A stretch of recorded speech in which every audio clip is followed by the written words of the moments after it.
All right. Thank you so much again for joining us today and spending your Monday with us. My name is Ahmed Flex Omar. I'm the Deputy Director and CXO for MALA, the Muslim American Leadership Alliance. We're a storytelling organization and we're a 501c3 that's based in Chicago, but we do national programming. And today we have our friend, Dr. Saba. And Dr. Saba is joining us from Los Angeles. So there's a little bit of a time difference. So thank you so much for joining us today. Dr. Saba, we made your bio on the flyer, so we shared it for everyone. So I'm just gonna mention just a little bit about you, and then we're gonna go into the first question, and then you can tell us a little bit more about yourself. So you're an associate director at AJC-LA, and you're a lecturer at the Academy for Jewish Religion in California. And you teach religious studies and Middle Eastern history courses. I've had the pleasure of reading your book. So I know you taught at Loyola and Marymount, I believe, and Yes. at Loyola University in Chicago. So that was an awesome Jesuit Yeah. connection over there. Yeah, so tell us a little bit about yourself.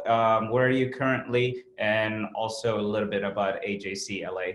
Wonderful. First of all, thank you and Zainab and Andrew and the whole Mala community for welcoming me.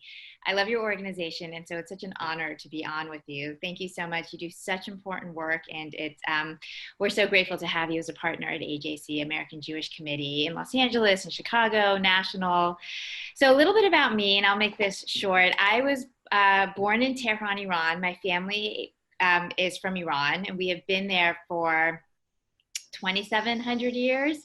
721, 722 BCE, before the Common Era, is when the Jews worked their way into the Persian Empire, living under Zoroastrian rule, living under Sunni Islamic rule, then Shia Islamic rule, then secular rule, and then with the Islamic Revolution, about 70,000 Jews left Iran.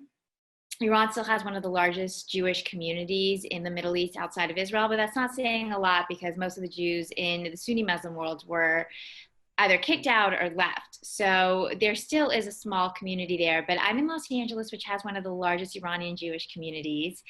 The second would probably be Long Island, New York.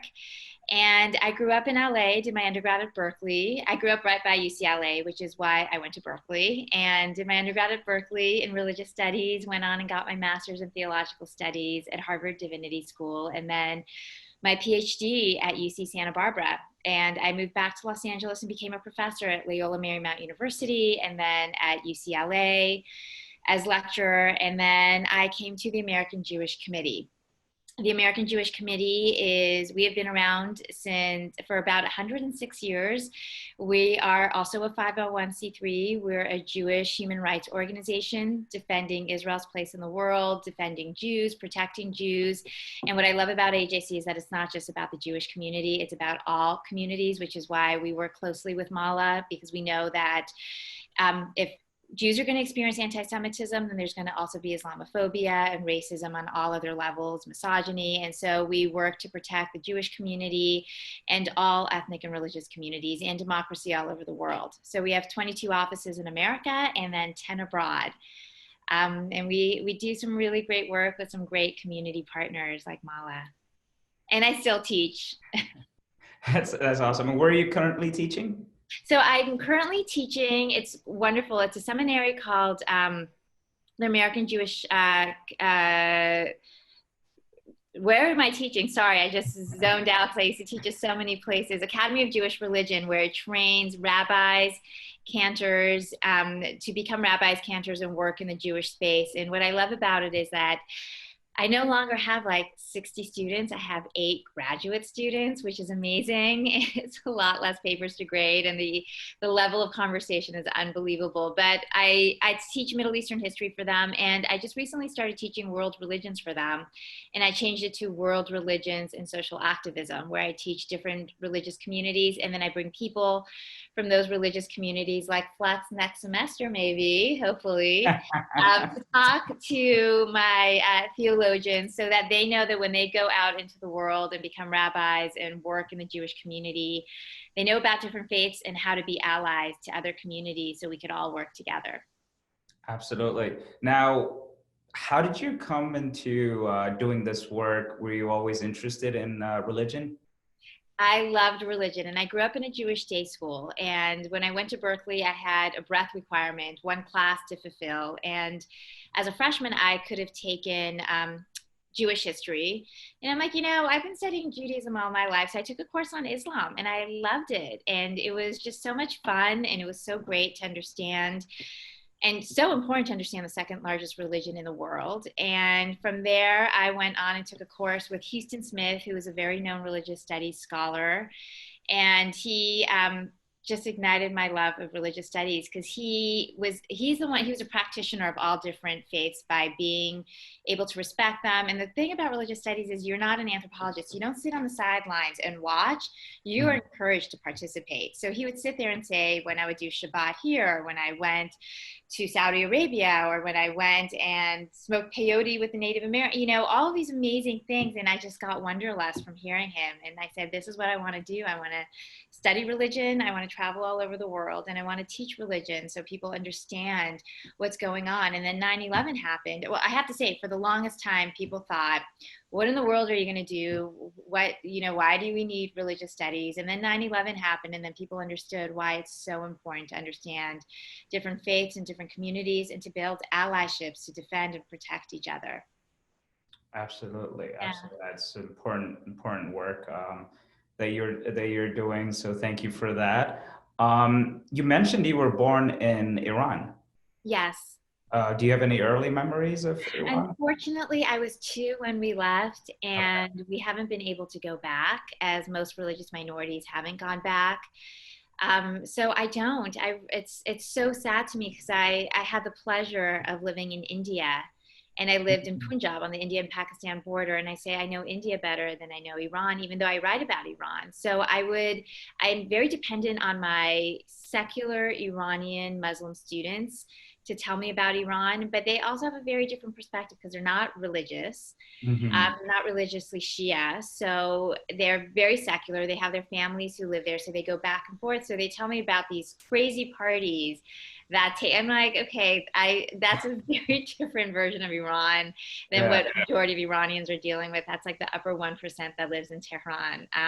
So I could tell you a lot about how the upper 1% live according to my students, but unfortunately I don't have access to Iran anymore, but I hope to God to go one day because I would love to see where my family is from, like literally see it.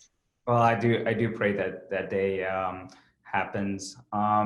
So the reason why we're here today is to talk about your book. Yes, thank you so much. It's my pleasure, and I have it over here. I got the hardcover. It was the last you one. got the hardcover. Thank you. It was the last one, so it was my honor. There's a picture. And the first moment I picked up the book, the picture was so profound and powerful. And then just looking at the eyes and looking at your eyes, I mean, the similarity is just right there. Can you tell us about that picture and why you chose that picture? Sure, absolutely. And thank you for asking because it's so dear to my heart, and I fought for that picture. That's a picture of my great grandmother on her wedding day in 1910 when she was 9 years old. And I know that a lot of people are on this call could probably relate to this, as opposed to a lot of times when I speak to a non-immigrant community where they are aghast by this thought. But that's my grandmother on her wedding day in 1910 in Hamadan, Iran, the city of Hamadan. And I love that picture because it says a lot.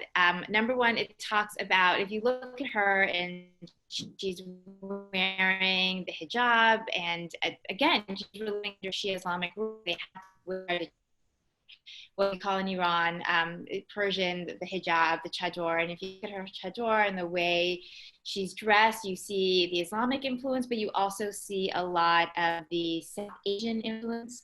Again, the Persian Empire, the Indo-Aryan influence on Iran with her jewelry, with the makeup that she's wearing. And it just also says a lot about why women got married at 9 years old at that time period, and why that was important to marry, especially young Jewish girls off. So they made sure that they married co-religionists. And apparently, according, my grandmother had, and I do remember my grandmother, she did escape Iran with us. She had big blue eyes. So, these countries where colonialization and the lighter skin you are, the lighter you are, the more attractive you are. And apparently a lot of men wanted to marry her because of her eye color and her light skin color. And my great-great-grandparents wanted to make sure she married within the Jewish faith, so they married her at a young age. Gotcha. Wow, that's incredible. Yeah. That's really Yeah. powerful. I mean, my book covers a lot about this idea of white being more attractive in the Persian community and the psychological ramifications of that. Yeah, no, absolutely. I mean, I personally grew up in the UAE, in the United Arab Emirates, so I completely understand, because we were inundated by those commercials, and a lot of them would start with the words "be fair and lovely." Oh, fair and lovely. I know that's, yes, exactly. Exactly. And again, I lived in India. It was a very, I saw it all over. And so we could definitely talk a lot about what that means and the ramifications of that psychologically. Absolutely. And the title of the book is From the Shahs to Los Angeles, 3 generations of Iranian Jewish women between religion and culture. Why that title? Well, so I couldn't go to Iran because it was too dangerous to do my interview. So I had to depend on the Los Angeles Jewish community.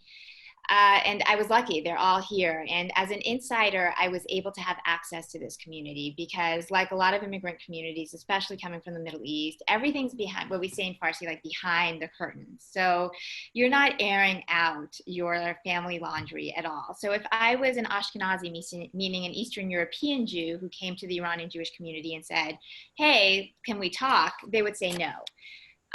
So I was able to get all of this information from these women, 3 generations, grandmother, mother, and daughter generation, really private and personal stuff, because I am an insider from the community, but at the same time, I'm also an outsider in the community, meaning that socially, my family's very important to me, but socially, I don't really hang out with a lot of Iranian Jews. So if some 18-year-old girl is going to one of my interviewees, and many of them going to talk to me about their personal life, sexuality, virginity, which is a huge topic within the book, because it's a huge topic in our culture with women and their sexuality and their private life. They knew that they're not going to go to a party and see me, and I'm going to know their secrets. So in this way, I was able to get a lot of information and keep it very, very private. And of course, I changed everyone's name. And the people who didn't care were the grandmothers or the great-grandmothers. Everyone has passed away. And so they were like, can I really talk? I'm like, please. And they would just tell me things that they didn't have to worry anymore because they didn't have anyone that they had to answer to. Most importantly, they didn't have their mother-in-laws anymore that they had to answer to. So they were just going off on in-laws and sexuality. Yeah. What is that have to do my virginity cloth? And I didn't sit there and ask an 89-year-old woman, tell me about showing your virginity cloth. It was things that they wanted to talk about because everyone is deceased. And so they could talk and be open about really, really great information from this community. That's incredible. That's incredible. So, talking about that a little bit, the women that you selected to be interviewed, how did you go about that process specifically? Because in the book, the grandmothers that you interviewed, their stories are very interesting because you talk about how they take, even buses to go to the synagogue, and it was really important, and that's their connection to the community. And even before prayers start, there's the whole social like a social hour. So I'm just curious, like, did you go to the synagogue and you met with them and you pitched them on your book, or how did you go about I writing? was very lucky. Yeah. I had my mom and my aunts, and unfortunately my grandmother's passed away, which is why I wanted to write this book, because I wanted to, I was so sad that I didn't have this opportunity to ask them. So I wanted to write this book in order to really understand their generation. Hmm. So they would just call and they would say, my niece is here. She's getting her PhD. She's writing a book on Iranian women, Jewish women. Can she come to your house and interview you? This was all in Persian. Okay. And the response was, what? What is this? I don't even understand. Okay, if she wants to come over. So I'd come over, and at that time, this was in 2003. So iPhones didn't exist, and I had my big tape recorder with a blank tape. And they were so sweet. They had their hair done, their red lips, all this pastries and tea and dried fruits and nuts out. And I would sit there and I would explain to them all in Farsi, I want to record your history. I want to record your life. And these women weren't used to people asking them about their life. And Hmm. they would start in a very sweet but self-deprecating manner and say, I have nothing to say to you. I dropped out of school when I was 12 years old and got married and raised 10 kids. It's too bad my husband isn't alive because he knows so much. I have nothing to say. I really don't have anything interesting to say. And I said, no, no, no, you don't understand. The fact that you dropped out of school, got married at 12, raised 10 kids, escaped a revolution, started all over again. I said, this is why I'm here. I want to hear your story. I think you're amazing. And I think you have so much power and strength and mental power. And they're like, again, I have nothing to say. I have nothing to say. But then I would just start asking questions and flex. I could not get out of there. I mean, they were talking my head off. And once those floodgates opened with memories and their pictures, and they would bring if they were able to escape Iran with their wedding dress, which was this big because they were little prepubescent girls. And they just had so much to talk about. And I would go home and transcribe these interviews from Persian to English, and they would literally be like 10 pages. And then their daughters and granddaughters would call me and say, I heard you just interviewed my grandmother or great grandmother. Can I get the transcription? And I would say, no, number one, she Yeah. signed a release, even though they had no idea what they were signing for privacy. So I need to get her permission. But I said, most importantly, your grandmother is alive and she has these amazing stories. Thank God she's not affected by Alzheimer's, dementia, Mhm. etc. Go and sit with your grandmother and hear these stories, because this, more than anything, this is what I wish I could do. So if she gives me permission, I'll give you the transcriptions. But more importantly, I don't even want to give them to you, because I want to encourage that you sit with them and you ask them. And then when I ended up teaching courses on Iran and Iranian history, that's what I would make my college students do, because I wish someone in college would say, your final paper, your homework is to sit with the Mhm. matriarchs and patriarchs in your family and ask them about their life. Because my family, my grandparents were alive then, and I wish I did that. So now I make all of my students do it, and they also do video recordings of it. And I know they're 19, 20 and they don't understand it, and actually a lot of them do and appreciate it. But I know 20 years from now they'll turn around to me, or they'll just think, thank God that professor made me do this, because now I have this recording when people aren't alive anymore. And I force them as their homework to do this, which is why Mala is so wonderful, because you guys also see how important that is. Yeah, no, absolutely. Our first year, we started a partnership with StoryCorp, and Yes, these stories are archived at the Library of Congress in Washington, D.C. And we started the first ever Muslim American heritage database, and it's all digitally archived. unbelievable. So 100 years from now, someone that's doing research on Muslims in 2000 during a pandemic can go Yes, listen to the story, which is so absolutely. powerful. So powerful. And the power of oral interviews, because a lot of people, I mean, aren't writers, a lot of are illiterate, they don't feel comfortable. But the power of asking someone to sit down, and then you really get this understanding of the country and where they came from, and the rituals that slowly, God forbid, but they slowly do get assimilated and acculturated into American society. So what was that like? And our parents were rock stars. I Yeah. can't imagine right now turning around and saying, I'm taking everything, I'm leaving and I'm starting all over again, learning a new language in a culture that is so foreign to me, because everything about American culture tells you, again, this Protestant ethic of be independent, live on your own, move out at 18, go away to college. It doesn't matter what your family thinks. You marry for love, da da da da. And everything, at least in Middle Eastern culture and a lot of immigrant culture, is like, no, no, no. You marry because your families are get along, and there's, you know, you live for your parents, live for you, you live for your parents in honor. And if you do this, your cousins can't get married because of, you know, ruining family name and all of these things that our parents and grandparents were so afraid of, raising first generation children in a community that is very different than a community that's all about community and being a part of something, and family name and honor. Absolutely, and honor, yeah, is really big in Middle East and in Africa and that part of the world, which is interesting because you mentioned earlier that the grandmothers, the women, as long as their mother-in-law was not around, they didn't mind talking about it. Can you just expand on that a little bit for someone that's not really familiar Sure. with you know, that little part of the culture? Sure. So in Iran, up until really, depending on your family and their wealth, up until like the 1960s, what would be common is that the daughter-in-law would move in with her new husband into his parents' home. And so what would happen was, especially when I interviewed the grandmother's generation, you had girls who are 12 years old. And there's this concept in Farsi called najib, which means innocent, unknowing of the world. And when it applies to women, it means like virgins, etc.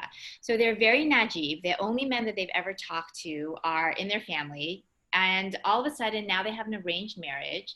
And now at 12, 13, 14, 15, 16 years old, they're now moving in with a man that they don't know. They didn't marry for love. They married because their families are good together. And now they're leaving their home as prepubescent girls or preteens or teenagers. And now they have to move in with their husband and his family. And what ends up happening was that there was a hierarchy, in a sense, of women in the family. And of course, the queen bee was the mother-in-law, and then her daughters, and then all of the daughter-in-laws who would come into the family. And of course, depending on your family's wealth, depending on if you give them a son, a grandson, you kind of move up in that hierarchical order. So really, when I would ask these women, what was your life like having an arranged marriage at 12 or 13 years old? You've never even seen a boy that's not in your immediate family. And then all of a sudden you're being married off to a guy who's 18, 19, 20 years old, and you now need to move in with his family. And all the women would say to me, my life just depended on luck. If I was lucky enough to, number one, have a good husband who was good to me, who wasn't verbally, physically abusive. Because remember, at that time period, that wasn't considered abuse, that was considered marriage. It Mm. was good to me. But most importantly, if my mother-in-law was good to me, because she controlled the household and she controlled everything. And there were some women whose mother-in-laws were not good to them. So they were relegated to doing all of the laundry of the household, meaning all the brothers, all of their families, because everyone lived in the same complex or in the same house and in the same place. And I remember seeing this in India when I lived there, and it really just made me realize what my family dealt with, because I was living in Chandigarh in Punjab, and I was living in a hotel when I was studying in India in graduate school, and it felt like every night there was a wedding. And Indian weddings are so beautiful, but you're watching these weddings and they're kind of heartbreaking, because I was missing my family so much, and I saw the girls as they were about to like get on the elephant and ride off with their spouse, and it was very traditional. A lot of them were arranged marriages, and they're hugging their dads and hugging them so tight. And it was because they were moving in with their in-laws now and leaving their family. And not that you're leaving them totally, but you're kind of becoming the daughter-in-law. And I just felt like, oh my God, this is what my grandmother and my great-grandmother dealt with, like leaving your family and now moving in with this whole new family and really being at their mercy if they're being good to you or not. Wow, that's incredible. I just can't imagine, I can't imagine, you but know, and the age at the age that they got married uh, at, you know, and it's that's why Flex, I wanted to interview these women before they passed away, because I yeah. thought their stories were so powerful and they didn't get the credit that they deserved. Because Yes. again, a lot of them were also so much younger than their husbands, that, and they had Mm. like 10 kids. And the fact that you survive Yeah. You personally survived without, with fistula and everything. I mean, these prepubescent girls were having babies and their bodies were able to deliver babies and survive that, survive your children also dying, and then survive moving to a new country. And a lot of times their husbands were so much older than them that they became widows at a very young age. So they were doing it on their own. And women in that generation and my grandmother's generation, they didn't get remarried. You were a widow and you were a widow for life. There wasn't this concept of your grandmother getting remarried to a new man or anything like that and starting her life all over again. So to me, these women were the rock stars and I wanted them to get that credit. And I think the beauty of my book, if I could say, is not that it's talking about Iranian Jewish women, it's talking about women, immigrant women, and first generation and second generation, and what these women went through. And the reason why I wanted to write it was because there's a lot on Iran, and there's not a lot on Iranian Jewish history, but there's a good amount on Iranian Jewish history. There was nothing when I was in graduate school and decided this was my PhD dissertation, there was nothing on Iranian Jewish women. There was a dearth of material. And that's, I mean, like how much from your country, how many books are there on women and their rituals and their lives as opposed to the history or what the men's history was like? Yeah, I mean, I'm very lucky growing up in the UAE and also Somaliland because Somalia was part of Somaliland a long time ago. Women's education was really important. Right. So the first African female fighter jets is from Somalia. Oh, You know, that's amazing. so yeah, the women were celebrated quite a bit, and we have a lot of stories of Somali queens and warriors, Yeah.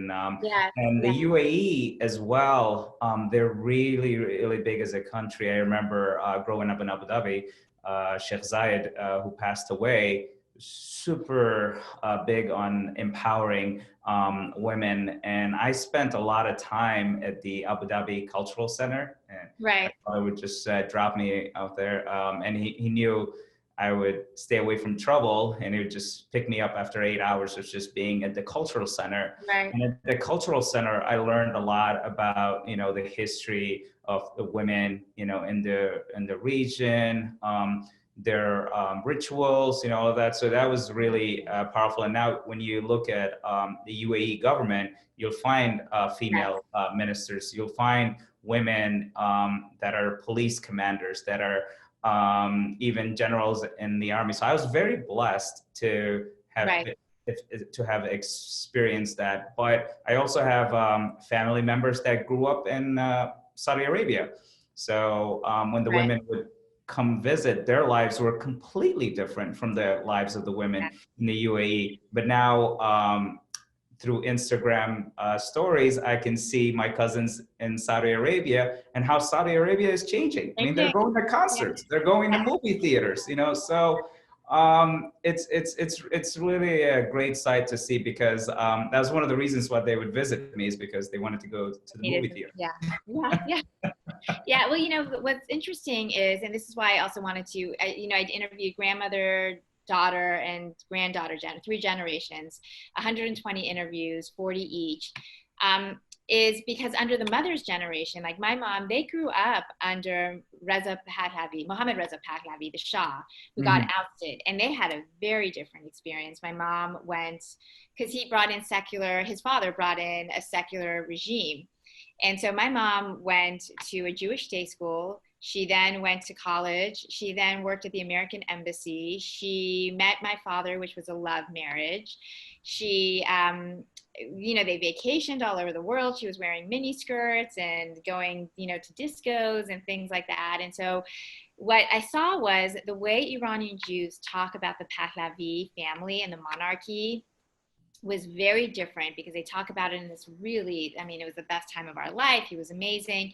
But then here I am in grad school reading Parveen Pajar, who is a was a very famous Iranian secular Muslim scholar and feminist. And the way they write about the Shah was he was horrible and he was brutal and the dictatorship. And so there was such a different narrative from what I grew up with than what I was studying academically. And I also wanted to explore that. Why was it that religious minorities really loved this guy? And for the most part, I mean, there was a revolution, and there was a revolution for a reason. And it wasn't just religious Shias who wanted to oppose him. It was a lot of secularists. It was a lot of people who came to America, studied Westerners who wanted to depose him. So really looking at where this narrative is so different than others. And it really was, well, he allowed us to get out of the mahallahs, the Jewish ghettos. We weren't stigmatized as being najas anymore, meaning impure. We became a part of Iranian secular society, and they loved it. And as I could say, they drank the Europeanization Kool-Aid. They liked that you could no longer get married as a 12-year-old girl. He made the age at 16, you could get divorced. So they believed that he brought a lot of feminism into the country. So I grew up under a very different narrative. And so that's why I wanted to explore the difference between these grandmothers who got married at 12 and others who got married at 23 and went to college. And then the generation raising their daughters and what their daughters were experiencing as first-generation immigrants. Sure. No, that's incredible. Let's go back a little bit before the Shah. And you mentioned the ghetto. Right. And in the book, you talk about two main cities that Jewish communities were in. One was Tehran, which is the capital. And then the second one, I believe it's Hamdani, is it? Hamadan, yes. Hamadan. Okay. So can you tell us a little bit about the difference between the two Jewish communities? Were they differences? And then what happened when the Shah came, which you touched on a little bit? Right. So, Iran, when the Safavid dynasty took control of Iran and became the empire in the 16th century, they brought Shia Islam with them. And it was a very interesting version of Shia Islam that you don't really see in other Shia countries. And I personally believe that it was influenced by a lot of Zoroastrian ideologies of purity and impurity, because what Shias in the Persian Empire, was in Iran then, it was the Persian Empire, believed was that they did have this concept of dhimmi status, obviously, from the Pact of Umar. But what you saw that was different than Sunni Muslims was that the people of the book, so Zoroastrians, Christians, and Jews, were considered to be najas, ritually impure. Very similar to this understanding that you see almost in like Hinduism and the caste system with the untouchables. They were literally like almost untouchables. If you touched a Jew, it would render you impure. They had separate drinking fountains for Jews, separate markets, etc., because you couldn't touch anything, you couldn't participate in anything. And the Qajar dynasty also believed in that, which came after the Safavid dynasty. So if it would rain, Jews couldn't go outside because they couldn't let the water touch their body and get into the water system. It would render a Shia Muslim in Iran, in the Persian Empire, impure. The Pahlavi dynasty basically got rid of Shia Islam within the government, obviously not in the country, but within the government. And what they wanted to do was expedite a secularized, almost Europeanized, emancipated country. And so at that point, they brought the Jews out of the Mahaleh. Jews were relegated to living in the Jewish ghettos. They brought them out of the Mahaleh. So I just want to make sure my Wi-Fi is good. Brought them out of the Mahaleh and allowed them to become a part of Iranian society. And they changed this concept of najas, Jews, Christians, and Zoroastrians being ritually impure, and said, we don't care about religion. What we care about is basically devotion, or devotion to the Pahlavi regime.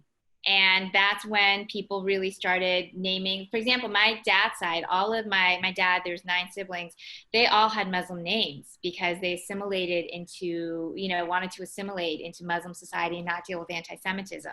So all my uncles are Nasser, Nader, Hamid, Musa, etc. But then the next generation, they didn't need to assimilate into Muslim society, Shia Muslim society. So all of their names became names from the Zoroastrian Empire, like Daryush and Shaheen, and all these names coming from King Cyrus and the Ahmadid Empire, because that's what the Shah really loved. Again, they had that big 2,500-year celebration, and which was basically the beginning of his downfall. But celebrating King Cyrus and the Ahmadid Empire, etc. So the Jews living under Shia Muslim rule were living in mahallahs and then dealing with being second-class citizens. And then when the Pahlavi regime came into power, all of that became obsolete. And that's why they loved the Pahlavis. Not all of them, obviously, but the narrative was generally, you know, they were really good for the Jews. They were really good for women. They recognized Israel's right to exist in 1950. So, you know, and most Jews got kicked out of the Sunni Muslim world by the time Israel came into existence in 1948. Jews from Egypt, et cetera, all of them were kicked out, or life was so bad for them that they left. But it wasn't like that for Iranian Jews. A lot of Jews didn't leave to Israel because life was pretty good under the Pahlavi regime. If they left, it was for financial reasons or because they were Zionists and they wanted to go build the country. But a lot of them decided to stay. They never thought their Paris of the Middle East was going to, in their eyes, regress back to 16th century Shia Islamic rule. So fast forward, what changed for the neutral that's not familiar with Iranian history and the reason why, you know, generations of Iranian Jews and Iranians in general moved to Los Angeles? So you had the 1979 Islamic Revolution, and Khomeini made a clear distinction that we are not anti-Semitic, we're anti-Zionist. You could be Jewish in the country, but you can't support the state of Israel. But people saw the writing on the wall. And again, a lot of secular Muslims left too. They saw the writing on the wall. They saw what was happening. They saw the army collapse. They saw Carter and the American policy no longer support the Shah, and they just knew, my family knew, they knew that they had to leave because they knew something was going to go down. And so a good group left by 78, 79. But there were a lot of people who said, no way, again, the Paris of the Middle East, he has the most arms in the Persian Gulf, et cetera. There's no way this man with a beard down to his knees, et cetera, is going to really change the country. But he did. And then you had the Iran-Iraq war, and Khomeini was bringing in boys as young as 12 years old to join the army. And what they would do is they would send the 12, 13-year-olds out first, so the bombs would detonate, and then they would send the Iranian army in. And people were very, very well aware that their young boys were going to now go into the army. And in return, they would give them a plastic key, their parents a plastic key, which was the key that their children were using to get into heaven. And that's when a large majority of Iranian Jews also knew they had to go. And so they couldn't leave Iran easily. So they, a Jewish organization named HIAS, which was dealing with Iranian immigrants, well, Jewish immigrants from all over the world.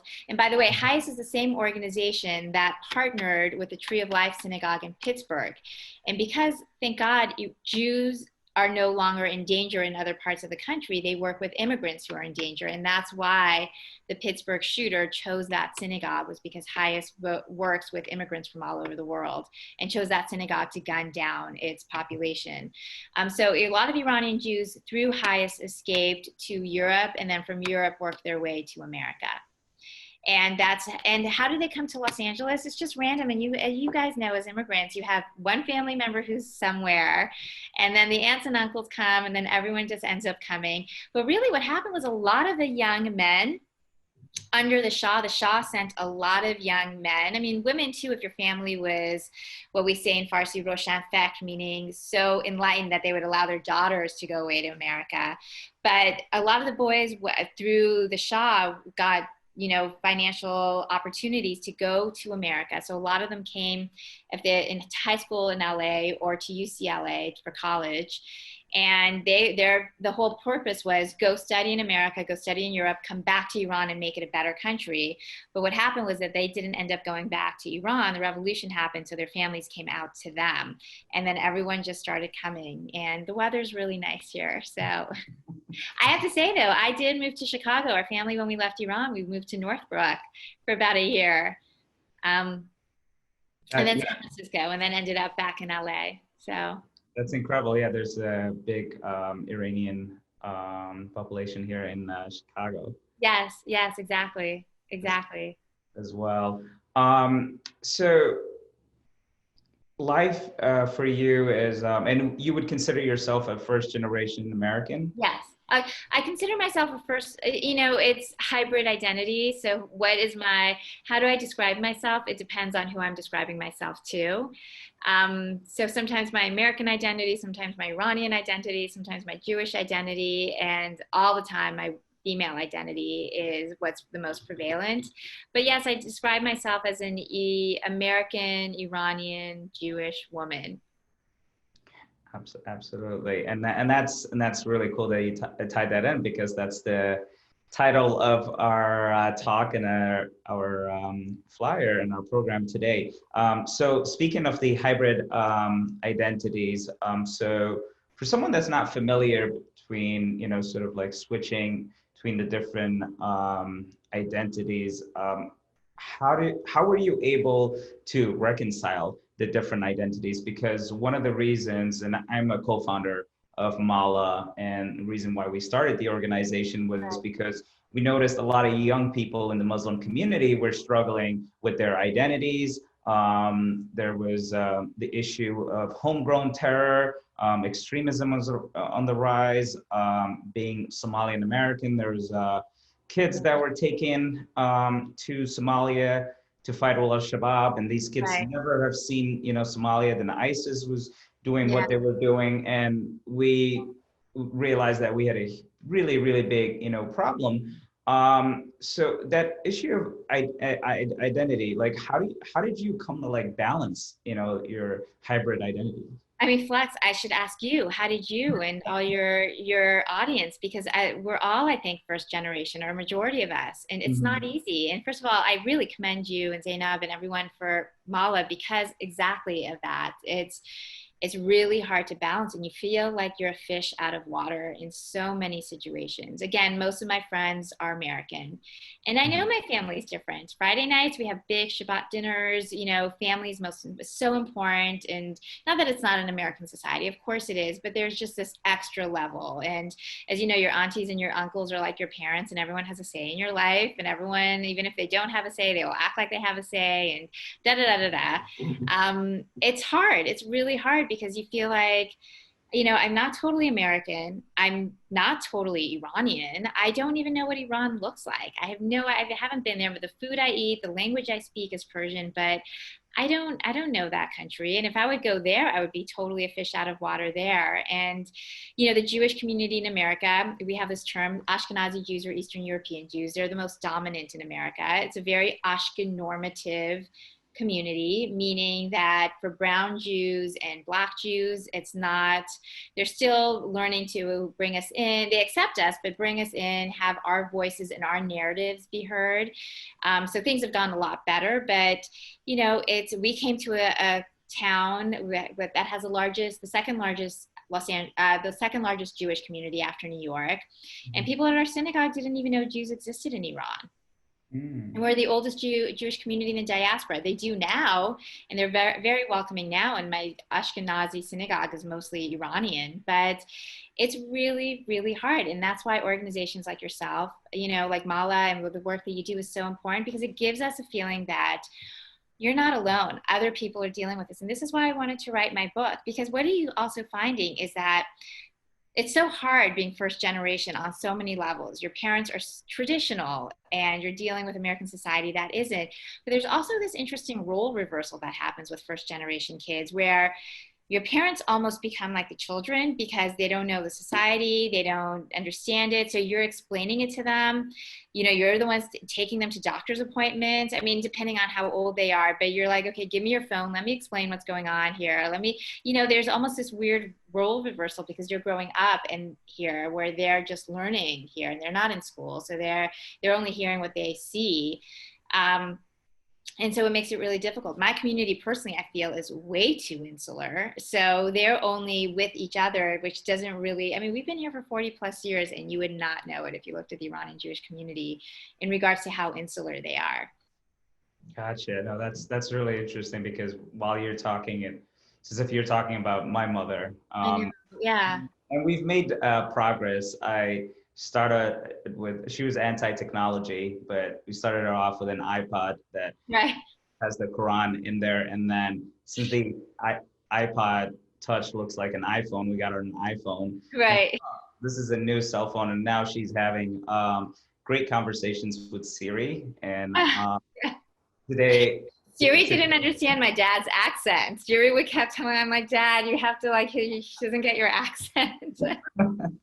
yeah, today she figured out how to send a meme via text. Oh yeah. First, that's My mom's gone meme crazy now. So we get so many memes. And the best is when my mother curses in English and I'm like, oh, it's you're not saying it correctly. But yeah, I mean, you know, did our parents know the PTA and like back to school? And I mean, it's just very different. And really, I have so much empathy for them because if we were starting all over again and like just, okay, Flex, move to Italy, learn the language, learn the culture, da da da da da. You know, it's so hard. It's so hard, and we really need to appreciate what they've gone through and their stories. Absolutely. I just want to remind the audience in 5 minutes, we're gonna be asking questions from the audience. So please use the Q&A section or the chat box, and we'll get to your questions. So I have so many questions, but because we don't have an hour, and I would be honored to bring you back again because there's so My honor. talk about. But what with your work with AJC and AJC-LA, and you mentioned also the voices of brown and Black Jewish communities. Now, see, most people have no idea. I mean, you mentioned that Jews themselves have no idea about Iranian, Jews in the diaspora. And then in my community, there are folks that are not familiar with the difference between Ashkenazi or Mizrahi. Right.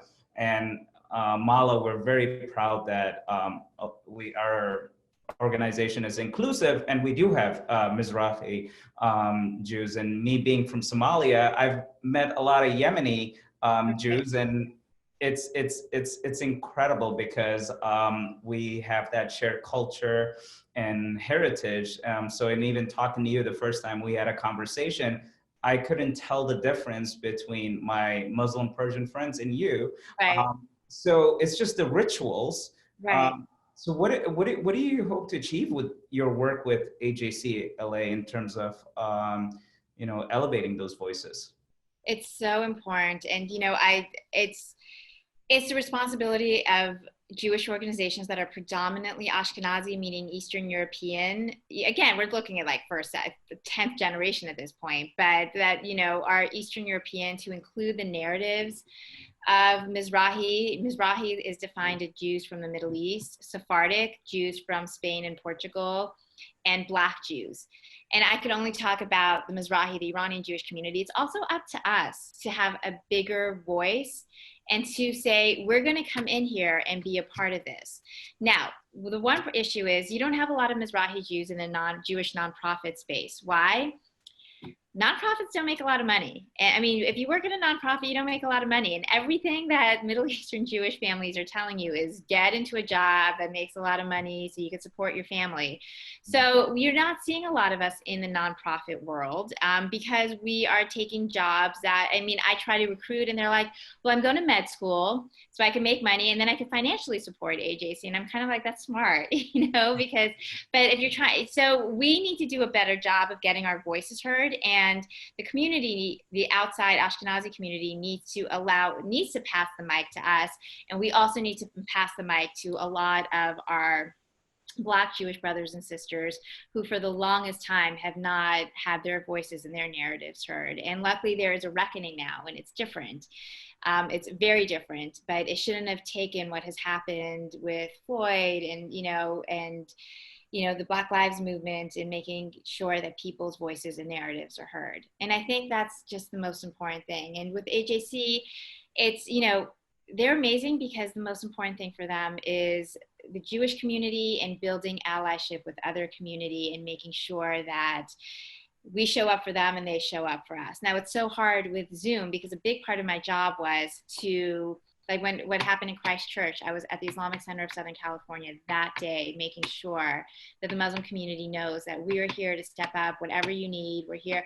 And now it's done through Zoom and stuff. So I physically am not showing my presence, but so much of it was just physically showing up and telling the Asian American community, we know you're dealing with racism now because of the China flu, which, we need people from the top to stop referring to it in that way. And we're here to protect you and help you and defend you and show up any way that you need us to. No, absolutely. I say that on behalf of AJC-LA to Mala and your community too. No, it's important today, more than ever, that different communities stand together against. We can't do this on our own. Mm-hmm. We can't do this on our own. And the people who hate me are the same people who hate you. And we need to work together beyond the fact that we need to do this as a part of what we call in Judaism tikkun olam. I mean, it's just what is expected as a person who cares about, as a Jew in the global world, is to take care of each other, not just Jewish community, but each other. But also on a political level is that if someone's coming for you, Flex, they're coming for me. And we need to make sure that we have strength in numbers and we're working together to protect each other in that way.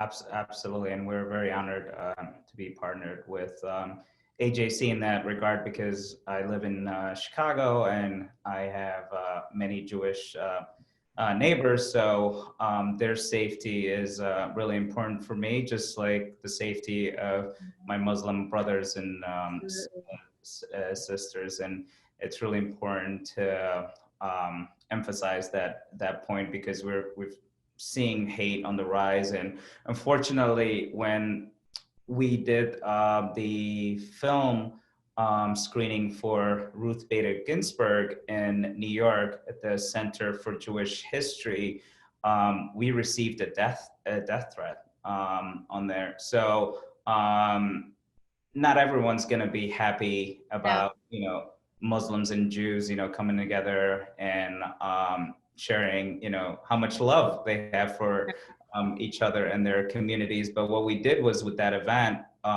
two of the film creators were women, and one woman was Jewish and the other woman was Palestinian American, which was super powerful because they came together and they filmed this incredible film about a woman that's just an icon. And especially when you're doing it in New York, they have all these amazing flyers about the notorious RBG. Yeah.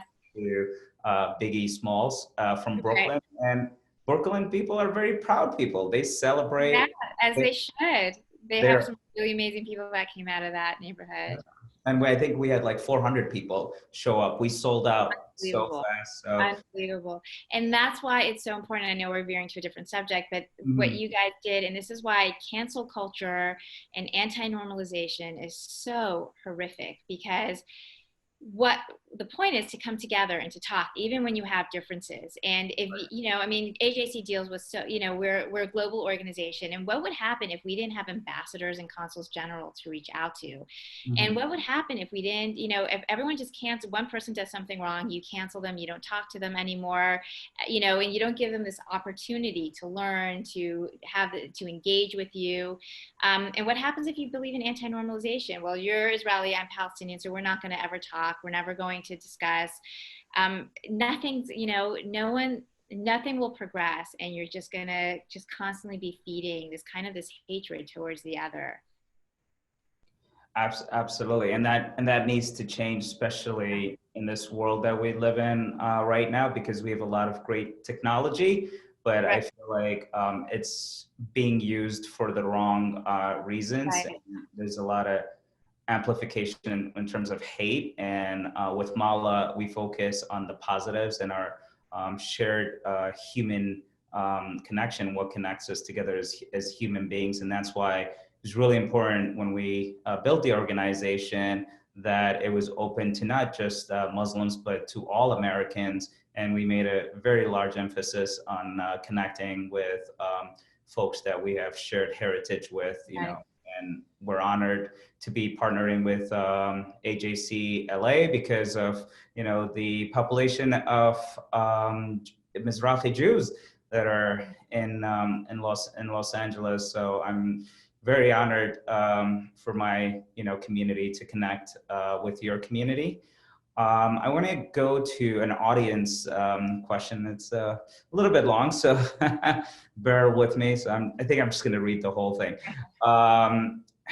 Asher says he applauds the forum. It's long overdue, and it's necessary and desirable step to remove walls of misunderstanding and prejudice.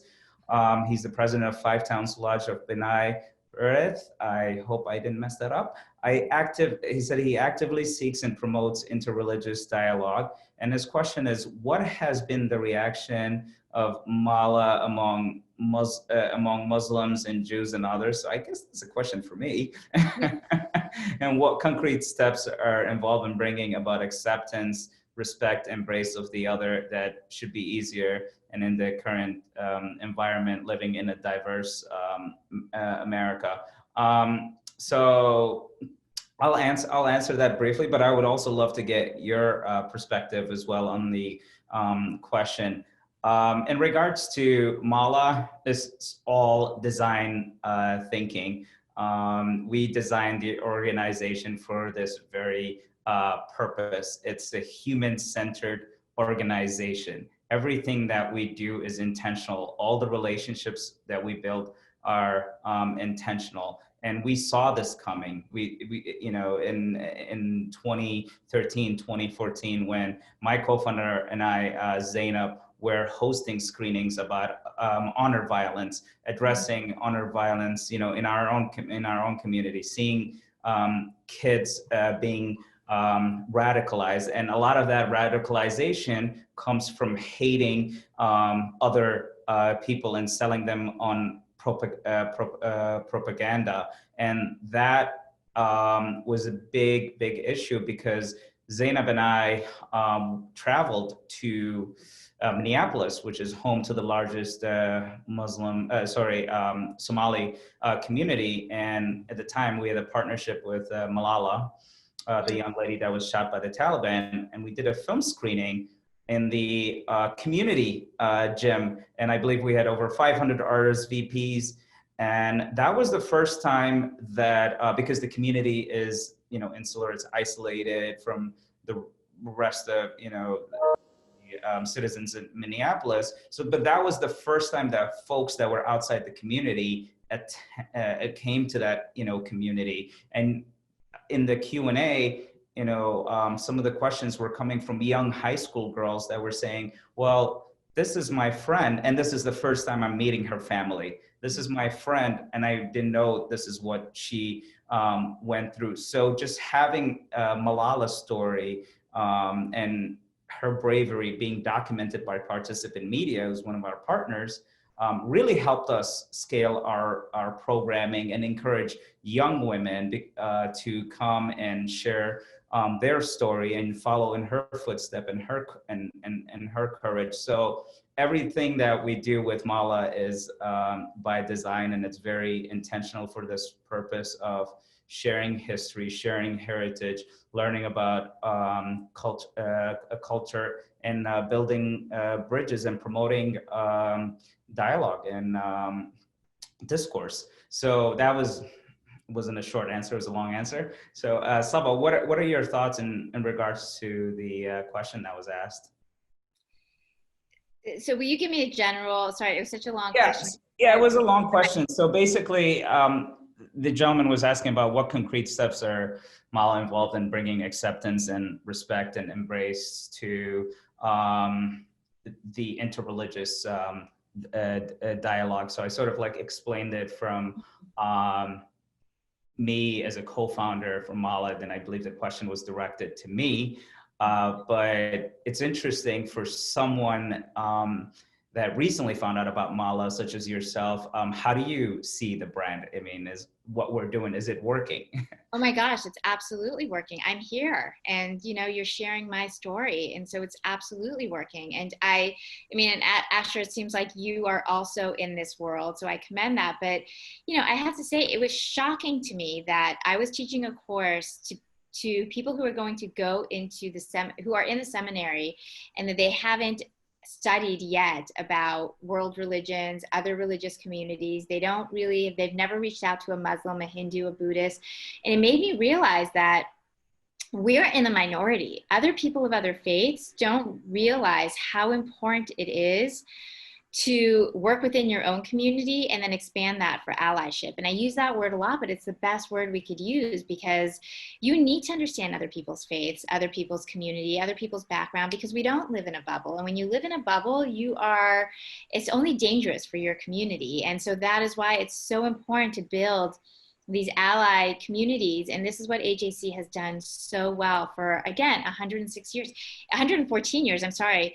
It's not because we just thought about this. It's because we knew from a long time, the Jewish community is a minority, and we need other communities and other minorities to work with, and the ones who are the majority, and to see what's important for them and what's important for us. And I just wish other people would understand that. And I think sometimes when you are, especially a minority within a minority, like Middle Eastern Jews are in America, they're so busy just trying to keep their community and their culture and make ends meet that they don't think about reaching out to other communities yet, because they still don't even have that mental space to do that. My job within the community is to be a little harsh and say, look, okay, we've been here for 40 plus years. You need to now start doing that. And by the way, if your child marries an Iranian, that's okay too, because now you live in America, and that, and so I could do it because I'm in the community, but it's harder to hear. But that insularity within our own religious faiths will only be to our detriment. Mm-hmm. No, agreed. Unfortunately, our time is up, and I know that this is lunch hour for most people in the professional world. So I do definitely want to honor everyone's time. Now, if people wanted to reach out to you, Professor Saba, where would they go? You could always go, well, I have a website, so you could always reach out to me if you just do Saba, S-A-B-A, and then Soomekh, SOOMEKH.com. I will always get your emails. And I also, through AJC, my last name, my initial, if I write it in the Q&A, will people see it? Yes, in the chat box, yes. Oh yeah, okay, in the chat box. So. And and it's on the Zoom thing. So when you sign up as a panelist, your full name shows up. Okay, so soomekh@ajc.org, or you could always just find my name, Google it, my website will come up, and I'm always happy to converse and talk. And yeah, I'm just so grateful to Mala and your audience for having me. This has been such a pleasure. Yeah, absolutely. And perhaps we'll have you back for Nowruz. Oh, I would love that. And I love how well you pronounce all these Persian. You're the best, Flex. You're so dear to our hearts. Yeah, I mean, I grew up in the Persian Gulf, so some of the things that you were talking about regarding, what your parents want you to be, so first thing is doctor, and then let me see if I know my Farsi. So engineer will be muhandis. Yes, good job. Lawyer would be, is it wakil or is it muhami? Because in Arabic it's muhami or wakil. What is it? Now you're putting me on the spot, and I'm like thinking.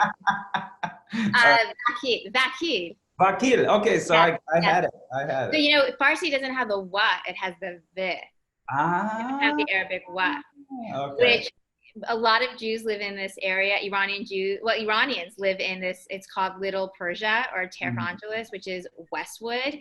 And our families can't say Westwood; they say Westwood, which is hilarious because they're slaughtering. But now they can, because now they learn to pronounce W. But yeah, we have Vakil, and we don't have the W in the Persian language. That's incredible. So I'll definitely reach out to you for. My pleasure and my honor. Thank you so much for having me. Absolutely. Thank you so much for being here with us, and we're looking forward to more programs with AJC and AJC-LA. So yay, thank you so much for everything the Mala does for all of our communities. Thank you, and stay safe. Thank you. Bye, everyone. Bye-bye.